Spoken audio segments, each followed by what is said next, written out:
Ieri aveva annunciato la presentazione di un esposto alla Regione, parliamo della vicenda dei netturbini licenziati al Comune di Agrigento. Detto, fatto, cosa chiede alla Regione? Chiediamo di fare applicare le regole, le norme, gli accordi che la Regione firma con le organizzazioni sindacali.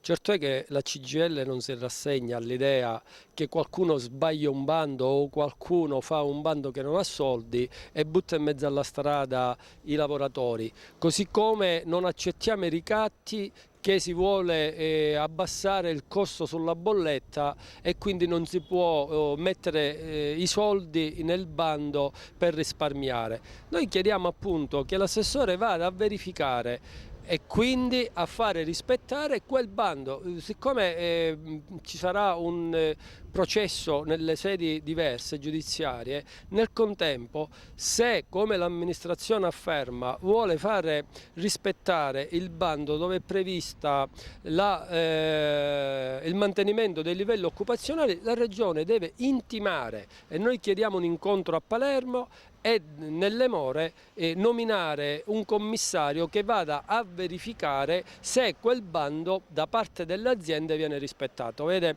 se dovesse passare il principio che c'è crisi, che c'è disoccupazione e quindi i lavoratori devono rinunciare a pezzi importanti dello stipendio, noi non ce ne usciamo più. Noi dobbiamo lavorare per creare le condizioni affinché il servizio sia di qualità, sia migliorato, perché così com'è non è un servizio accettabile, e questo passa anche attraverso il rispetto delle leggi, laddove stabiliscono che la raccolta differenziata deve subire un'accelerazione violenta.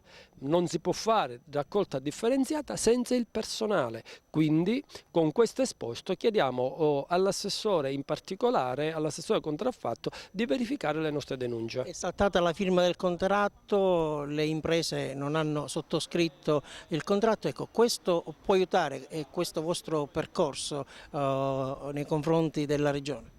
Beh, io non conosco le motivazioni ufficiali per cui non hanno firmato il contratto.